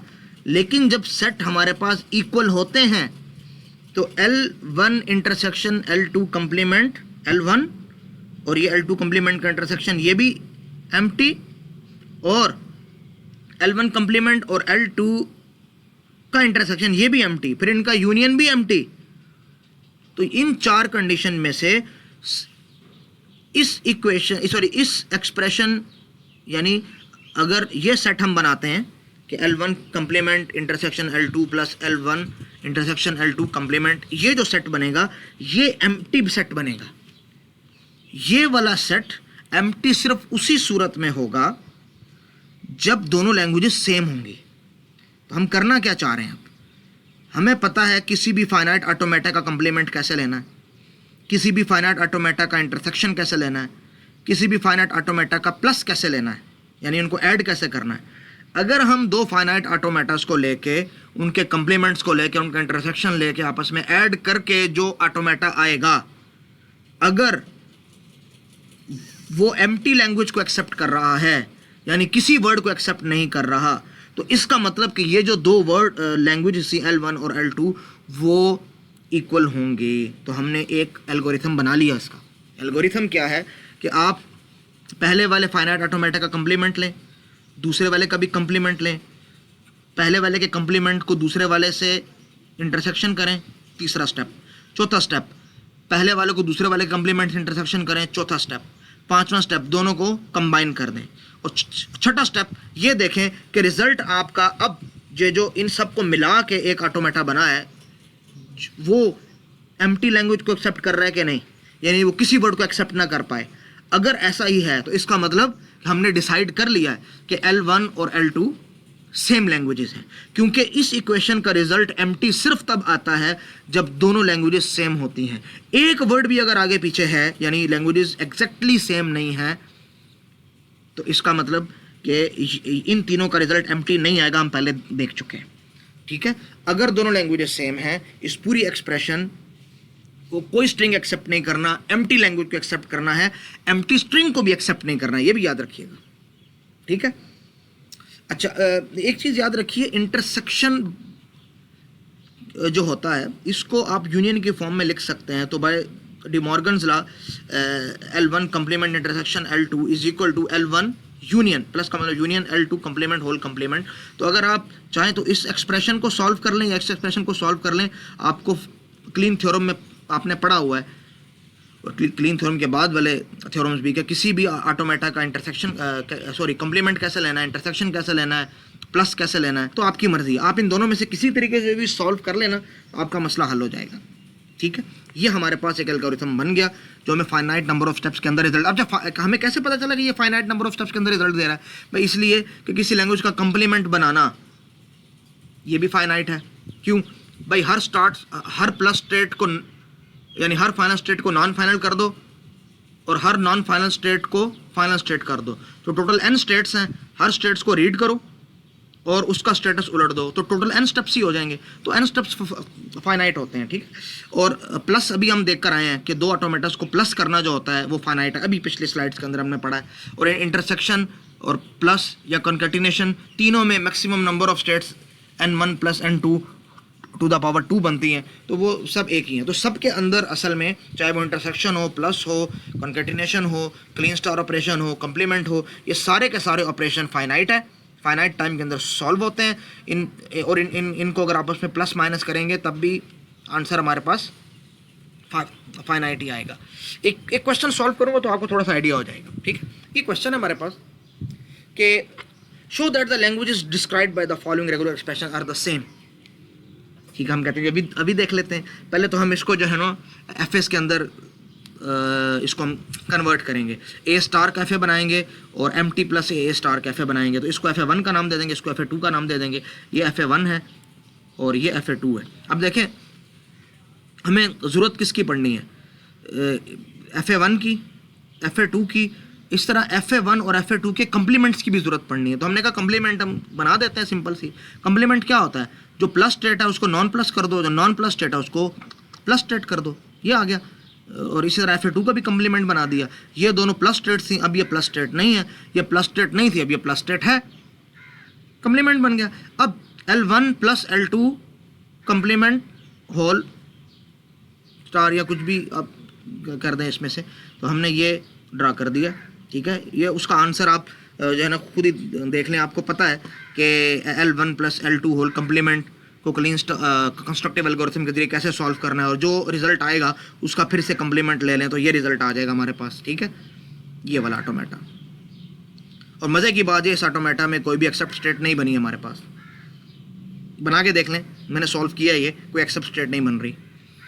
दूसरे पार्ट को अगर हम देखें तो दूसरे पार्ट के अंदर भी कोई एक्सेप्ट स्टेट नहीं बन रही। तो जब इस पार्ट के अंदर भी कोई एक्सेप्ट स्टेट नहीं है, इसके अंदर भी एक्सेप्ट स्टेट नहीं है, तो इनको जब हम प्लस करेंगे कंस्ट्रक्टिव एल्गोरिथम के ज़रिए, इन दोनों ऑटोमेटास को ऐड करेंगे, तो जो रिज़ल्ट आएगा उसके अंदर भी कोई प्लस स्टेट नहीं होगी। तो इसलिए उसको बनाने की फ़िलहाल ज़रूरत ही नहीं है। अगर होती तो हम उसको बना के देखते, लेकिन फ़िलहाल उसको बनाने की कोई ज़रूरत नहीं, क्योंकि दोनों पार्ट्स के अंदर कोई एक्सेप्ट स्टेट है ही नहीं, तो उनका यूनियन एक एम्प्टी स्ट्रिंग होगा। इसलिए उसको हम आगे क्यों जाए जब हमें पता है रिजल्ट यही होगा। तो इसका मतलब कि दोनों लैंग्वेजेस सेम है। सेम इसलिए हैं कि ये वाला जो है इसका ऑटोमेटा एम्प्टी स्ट्रिंग को भी एक्सेप्ट नहीं कर रहा है, किसी एक वर्ड को भी एक्सेप्ट नहीं कर रहा है। It represents an empty language. ठीक है, और इसके पीछे एक तमहीद है जो मैं पहले आपको बयान करके आया। ठीक है ना, तो उम्मीद है आपको चीज़ समझ में आ गई। और क्वेश्चन बड़ा सिंपल है, इतना ज़्यादा इसमें टाइम नहीं लगता है। आपको क्वेश्चन दिया जाएगा, उसके ऑटोमेटास बनाएं, उसके कम्प्लीमेंट्स बनाएं और कंस्ट्रक्टिव एल्गोरिथम के ज़रिए उसको सॉल्व करें। ठीक है, उसके दो ऑटोमेटास बनेंगे, एक राइट इस पोर्शन के लिए प्लस इस प्लस के राइट वाले पोर्शन के लिए, एक लेफ्ट वाले पोर्शन के लिए। उसके बाद इन दोनों को मिलाकर आप देखें जो आंसर बनेगा, अब देखेंगे उसके अंदर भी कोई प्लस स्टेट नहीं होगी। इस केस में अगर ये लैंग्वेजेस सेम नहीं होंगी, मिसाल के तौर पे अगर यहाँ से मैं एम्प्टी हटा देता और कहता ए प्लस और ए प्लस को देखो, तो फिर आप देखते, आप खुद से सॉल्व करके देख लीजिएगा कि ये जो एट द एंड जो आपके पास रिजल्टिंग ऑटोमेटा आता उसमें कुछ ना कुछ होता। और हमें पता है कि जब भी इस इक्वेशन के रिजल्ट में कुछ ना कुछ होगा, कुछ ना कोई स्ट्रिंग आएगा, तो इसका मतलब वो ओरिजिनली L1 और L2 एम्प्टी नहीं थी। ये चीज़ कभी कंफ्यूज करे तो इसको देख लेना। ये सारी बहस हमने की है कि एम्प्टी, इस इक्वेशन का एम्प्टी आंसर तभी आता है जब L1 और L2 सेम होते हैं। अगर L1 और L2 सेम ना हो तो इसका आंसर कभी एम्प्टी नहीं आता है। ठीक है, इसलिए हमने उन दो लैंग्वेजेस को लेकर इस एक्सप्रेशन के मुताबिक उनके ऑटोमेटास बना ली और फिर देखा कि वो किसी चीज़ को एक्सेप्ट करता है कि नहीं करता। अगर वो एम्प्टी लैंग्वेज को रिप्रेजेंट कर रहा है तो इसका मतलब कि हमारे पास दोनों लैंग्वेजेस सेम है।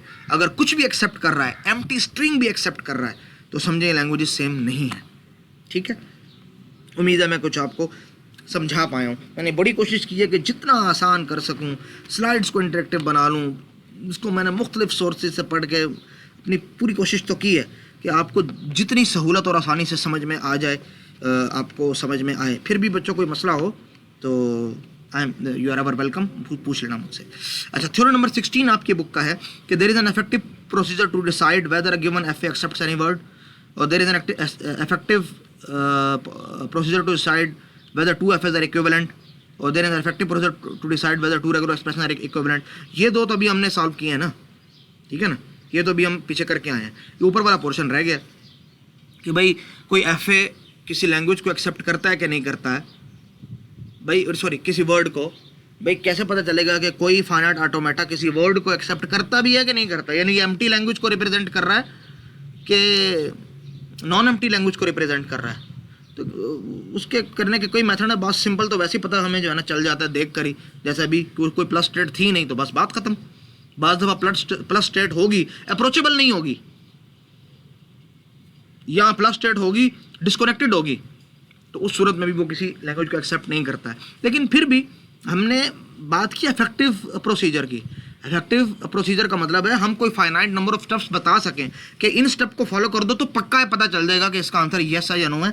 तो इसके लिए हम उन एल्गोस को देखेंगे। तो 3 एल्गोस हैं जिसमें से 2 हम सिर्फ करेंगे डिस्कस। ठीक है, पहला कि भाई आप फाइनाइट ऑटोमेटिक रेगुलर एक्सप्रेशन बनाएं। रेगुलर एक्सप्रेशन बनाने के बाद सारे स्टार्स को हटा दें। ठीक है, उसके बाद जितने भी प्लस साइन है उसको भी हटा दें, और प्लस का जो राइट वाला ऑपरेंट था उसको भी हटा दें, सारी ब्रैकेट्स को हटा दें। और आखिरी स्टेप क्या कि जो करैक्टर अभी बच गए हैं सामने उनको मिलाकर जो स्ट्रिंग बनता है, जो वर्ड बनता है, जो स्ट्रिंग बनता है, ये वर्ड होगा इस लैंग्वेज का। अगर आखिर में कुछ नहीं बचता तो इसका मतलब कि वो कोई लैंग्वेज एक्सेप्ट, कोई भी वर्ड एक्सेप्ट नहीं करेगा। और आखिर में अगर कुछ बच गया है तो जो बचा है वो उस लैंग्वेज का कम से कम एक वर्ड तो होगा जो एक्सेप्ट हो रहा है, तो इसका मतलब वो लैंग्वेज एम्प्टी नहीं है। और ये सारे के सारे स्टेप्स फाइनाइट है। देखिए, रेगुलर एक्सप्रेशन से फाइनाइट FA से RE में कन्वर्ट करना इफेक्टिव प्रोसीजर, अभी पीछे हम इसको प्रूव करके हैं, ये फाइनाइट है। सारे स्टार्स को रिमूव करना, एक एक्सप्रेशन के अंदर फाइनाइट नंबर ऑफ स्टार्स होंगे तो उनको रिमूव करने में फाइनाइट नंबर ऑफ स्टेप्स चाहिए। ठीक है, एवरी प्लस साइन को रिमूव करना उसके राइट ऑपरेंट को, तो एक एक्सप्रेशन के अंदर finite number of plus science होंगे। ठीक है, तो जितने साइन है उतने ही ऑपरेंट्स भी हमने हटाने हैं। तो अगर वो M साइंस हैं तो इसका मतलब 2M स्टेप्स हमें टोटल चाहिए, M साइन हटाने के लिए और M ही उसका ऑपरेंट को हटाने के लिए।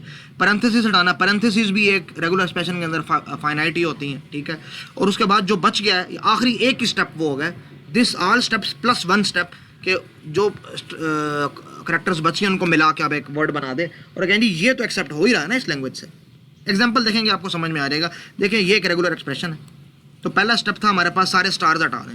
हमने कहा जी सारे स्टार हटा दिए। अगले स्टेप पे देखें कोई स्टार नहीं है। फिर हमने कहा था कि जितने प्लस है ना वो भी हटा दें और प्लस का जो राइट वाला ऑपरेंड है वो भी हटा दें। हमने कहा जी सही है, ये हम मान लेते हैं, ये भी हटा दिया, ये आंसर बच गया। फिर हमने कहा सारी पैरेंथेसिस भी हटा दें, हमने पैरेंथेसिस भी हटा दी। अब हमने कहा कि इसको मिला के देखें क्या वर्ड बनता है। हमने कहा जी A B और ये एम्प्टी तो साथ मिलेगा तो गायब हो जाएगा, तो ये वर्ड बनता है जी।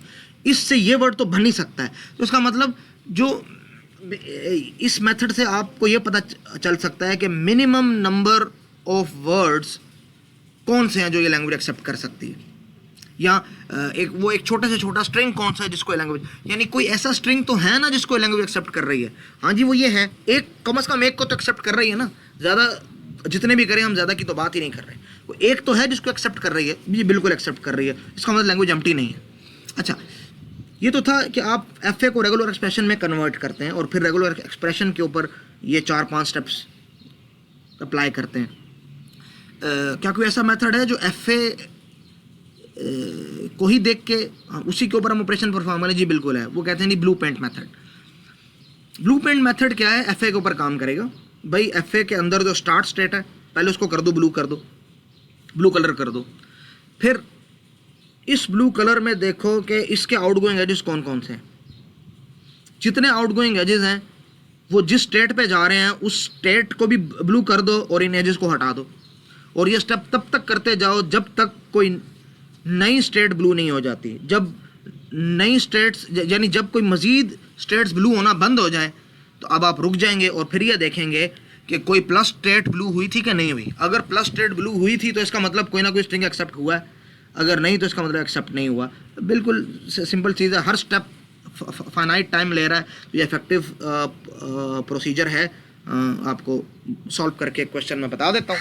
देखिए ये आपके पास एक ऑटोमेटा है, तो पहला स्टेप हमारे पास क्या है जी, स्टार्ट स्टेट को ब्लू कर देना। हमने कहा जी स्टार्ट स्टेट को हमने ब्लू कर दिया। दूसरा स्टेप क्या है भाई, इसके आउटगोइंग एजेस जितने भी हैं ना, जिस स्टेट पे भी जा रहे हैं उन स्टेट्स को भी कर दो ब्लू और एजेस हटा दो। हमने कहा जी ठीक है, ये आउटगोइंग एज जा रहा है यहाँ पे और ये दूसरा आउटगोइंग एज जा रहा है यहाँ पे, तो इन दो को हम कर देंगे ब्लू और ये वाला एज और ये वाला एज हम कर देंगे रिमूव कर दिया।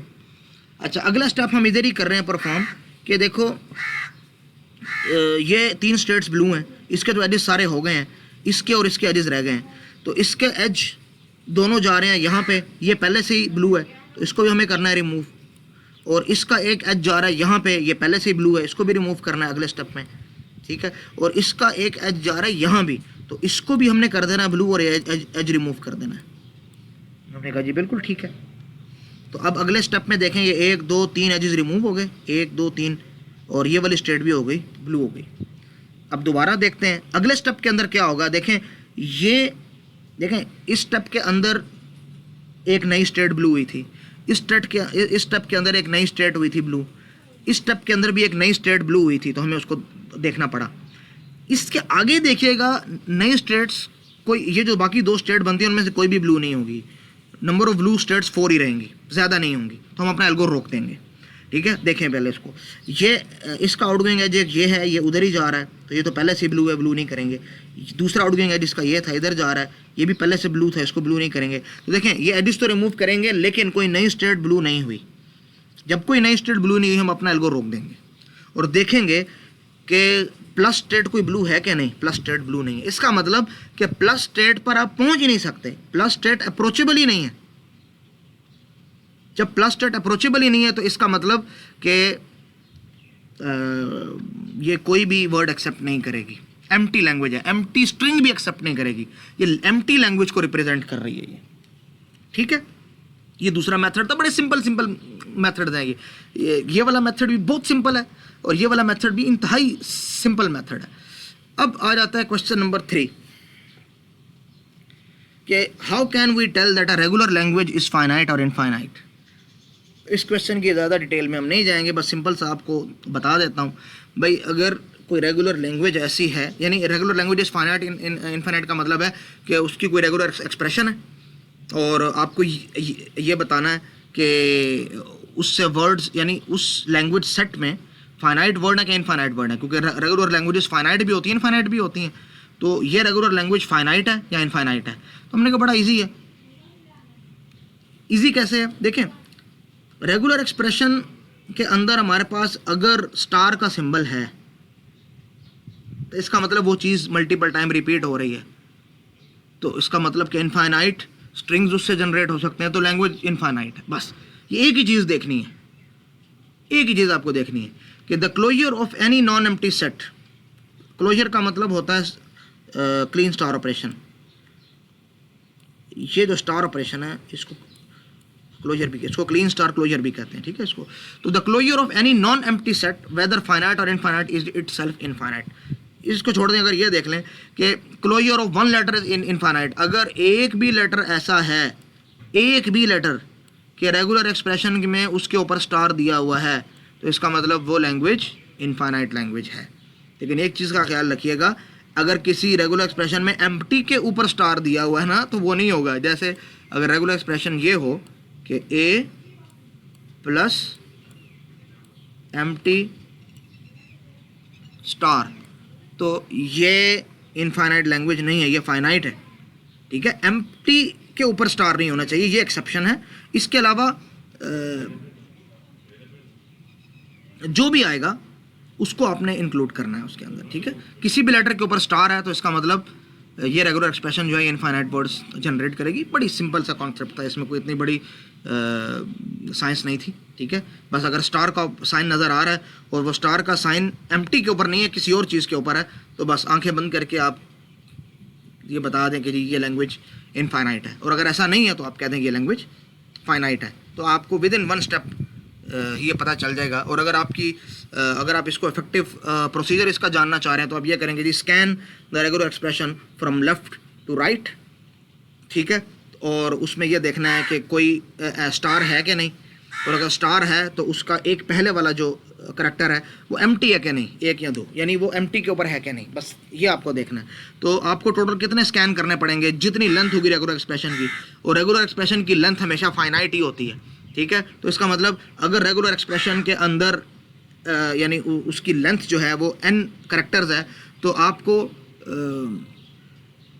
जो मैक्सिमम नंबर ऑफ कंपैरिजन्स करने हैं या स्कैनिंग करनी है वो ऑर्डर ऑफ n करनी है। जब भी स्टार मिल जाएगा आप कहेंगे जी बात ख़त्म हो गई, ठीक है। तो ये हमारे पास फाइनाइट है, it is an effective procedure, ठीक है। ये बड़ा इंपॉर्टेंट टॉपिक था और इस पर मेरी भी बड़ी मेहनत हुई है। उम्मीद है आप लोग भी इस पर मेहनत करेंगे। 2 लेक्चर्स के कायम मकाम ये एक ही कंबाइन लेक्चर मैंने अपलोड कर रहा हूँ, ठीक है। तीसरा लेक्चर इस हफ्ते नहीं होगा क्योंकि जुम्मा है, छुट्टी है। अगले वीक में 2 लेक्चर्स होंगे, अगले वीक में भी 3 लेक्चर्स नहीं होंगे क्योंकि बुध को भी गालबन छुट्टी है और जुमेरात जुम्मा इसको क्लास होगी। तो उम्मीद है कि बुध को छुट्टी है, तो इसलिए 2 ही लेक्चर्स होंगे इंशाल्लाह ताला। तो अच्छी तरह से इनको पढ़ना, ईद की छुट्टियों को ज़ाया ना करना। आप लोगों के लिए हर रोज़ छुट्टी का ही दिन है समझें, और इन दिनों में तो ज़्यादा पढ़ने का टाइम इसलिए मिल जाएगा कि अल्लाह ने बड़ा आपको गोल्डन टाइम दे दिया। घर वालों के साथ देखो अपने बड़ा वक्त स्पेंड कर लिया है, बड़ा खेल कूद लिया है। मैं बच्चों के स्टेटस जो है ना देखता रहता हूँ, ऊपर से तो बच्चे में कहते रहते हैं सर लोड बहुत ज़्यादा है और ये है और वो है, और जब देखता हूँ कि वो कभी जनाब कभी किस चीज़ के स्टेटस बच्चों ने लगाए हैं, कभी वो पबजी खेल रहे हैं उसके लगाए हैं। तो अगर उनके लिए टाइम है तो इसका मतलब बच्चों के पास थोड़ा बहुत टाइम तो है, अगर ज़्यादा नहीं है। और इन छुट्टियों के अंदर चूँकि कोई लेक्चर्स नहीं है तो जो लेक्चर्स आपके रह गए हैं वो सारे अच्छी तरह से कवर कर लें, क्योंकि अब आपका सेमेस्टर एंड होने वाला है। हमारे भी मैक्सिमम 10 लेक्चर शायद 10 लेक्चर और हों इस लेक्चर के बाद, तो उसके बाद हमें भी जो है ना एंड करना पड़ेगा। तो खूब मेहनत करो, मसला हो तो पूछो, ठीक है। ख़ास तौर पे ईद की छुट्टियों को 4-5 जो छुट्टियाँ खूब कीमती बनाओ। जो पीछे से टॉपिक जिस टीचर के भी रह गए हैं वो कर लो, ठीक है। ईद तो वैसे भी मना ही रहे हो भाई, और घरों से बाहर तो वैसे भी नहीं जा सकते, कीमती बना लो वक्त को, ठीक है। और ये चैप्टर नंबर 12 पेज नंबर 216 से 228 तक इसको पढ़ लो। जो मैंने स्लाइड्स में अव्वल तो अल्हम्दुलिल्लाह पूरा खुलासा कर देता हूँ, ठीक है। बुक का निचोड़ के रख देता हूँ किताब को, ठीक है। फिर भी अगर कोई पढ़ना चाहे तो अच्छी बात है। और प्रैक्टिस के लिए चैप्टर नंबर 12 के क्वेश्चन नंबर 1 to 7 और 9 to 13 ये सॉल्व कर लीजिएगा, तो इंशाल्लाह ताला आपको अच्छी खासी प्रैक्टिस हो जाएगी। वक्त भी है, मौके भी है, और इंशाल्लाह आप लोगों का शौक़ भी है, ठीक है। अल्लाह आप लोगों का हामी नासिर हो। अपना ख्याल रखना, ठीक है बच्चों। अल्लाह हाफ़िज़।